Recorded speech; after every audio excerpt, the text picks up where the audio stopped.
Assalamualaikum warahmatullahi wabarakatuh.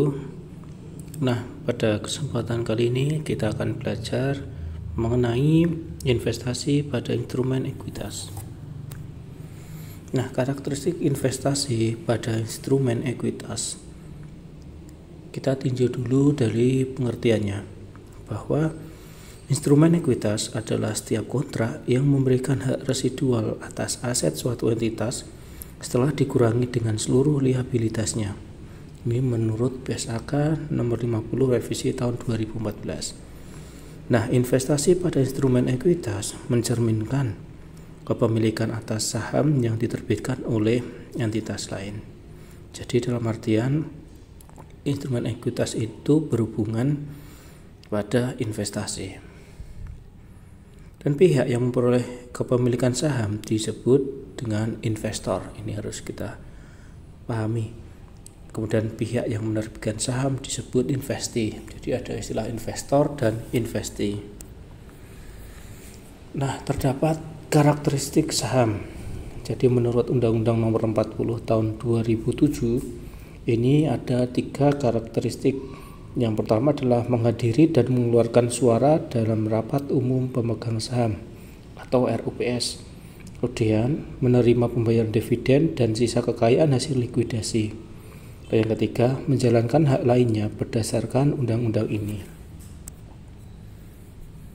Nah, dalam investasi ini ada istilahnya pengaruh yang signifikan atau tidak signifikan. Nah, pengaruh signifikan itu jika kepemilikan investor baik langsung maupun tidak langsung sebesar 20% sampai 50%. Kecuali dapat dibuktikan sebaliknya, bahwa tidak terdapat pengaruh yang signifikan.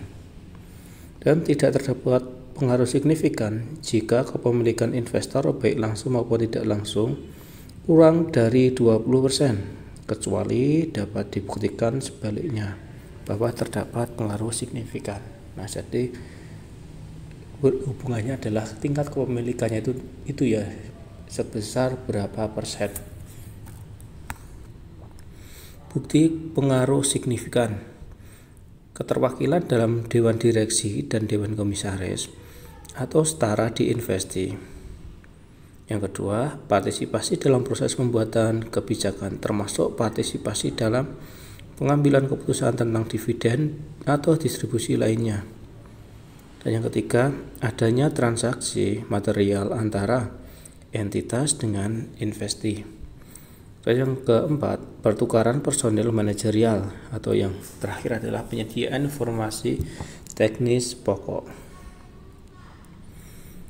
Nah, metode akuntansi atas investasi. Yang pertama adalah metode biaya dan nilai wajar. Metode biaya itulah investasi yang diakui dan diukur sebesar biaya perolehan. Jika terdapat penambahan atau penjualan sebagian investasi, maka nilai investasi tidak berubah. Dan metode nilai wajar, yakni investasi pada awalnya diakui sebesar biaya perolehan, selanjutnya diukur pada nilai wajar dan disajikan pada nilai wajar tanggal pelaporan.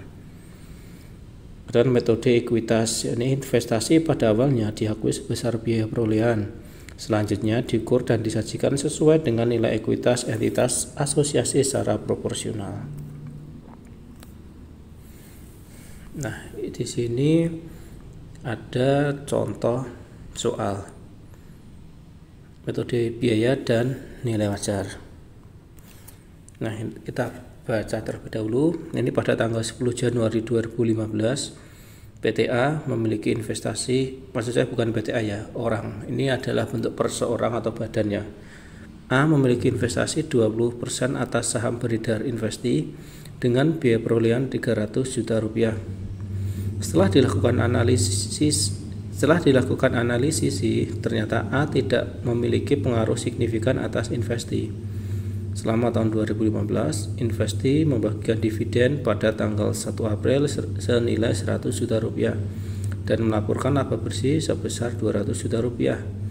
Pada akhir tahun 2015, nilai wajar investee adalah 110 per lembar. Jumlah saham yang beredar selama tahun 2015 adalah 15 juta lembar.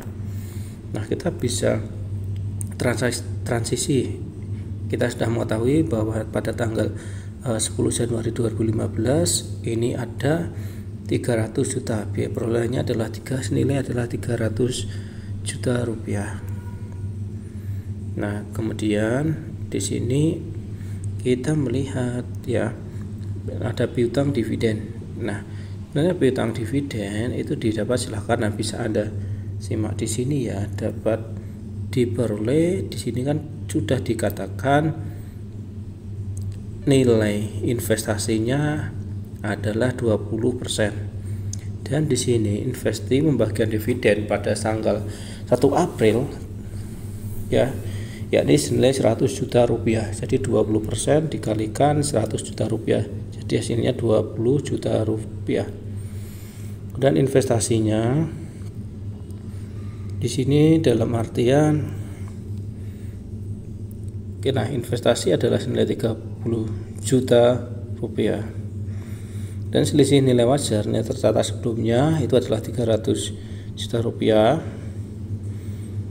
Nah, nilai wajarnya itu adalah pada tahun 2015 itu adalah 20% dikalikan 15 juta, ini lembarnya, dikalikan 110 sehingga menghasilkan 330. Jadi investasinya itu adalah di hasil pengurangan itu tadi ya, 330 dikurangi 300 juta sehingga 30 juta rupiah. Nah, itu untuk mencari dalam ini ya, piutang dividen, dan investasi. Kemudian yang kedua mengenai metode ekuitas. Ini pada tanggal 10 Januari 2015 PTA memiliki investasi senilai 20% atas saham yang beredar Investi dengan biaya perolehan senilai 300 juta rupiah. Setelah dilakukan analisis, ternyata A memiliki pengaruh signifikan atas Investi. Jadi selama tahun 2015 Investi membagikan dividen pada tanggal 1 April yakni 100 juta rupiah, melaporkan laba bersih 200 juta rupiah dan mengakui surplus revaluasi aset tetap senilai 30 juta. Nah, kini transisinya hampir sama ya seperti tadi. Biaya perolehannya 300 juta, piutang dividennya itu 20% dikalikan nilai yang dibagikan yakni 100 juta rupiah sehingga menjadikan 20 juta rupiah. Nah, di sini ada istilahnya investasi pada entitas asosiasi nilai 40 juta rupiah.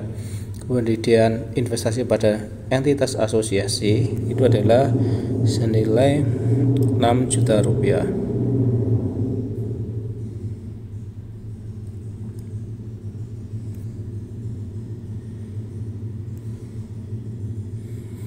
Nah, kemudian mengenai alokasi selisih atas biaya perolehan investasi. Ini PSAK 15 revisi tahun 2014. Jadi pada saat perolehan investasi, setiap selisih antara biaya perolehan investasi dengan bagian entitas atas nilai wajar aset dan liabilitas teridentifikasi dari Investi dicatat, yakni goodwill. Amortisasi goodwill tidak diperkenankan. Kemudian setiap selisih lebih bagian entitas atas nilai wajar neto aset dan liabilitas teridentifikasi atas Investi terhadap biaya perolehan dimasukkan sebagai penghasilan dalam menentukan bagian entitas atas laba rugi entitas. Nah, ini ada contohnya ya.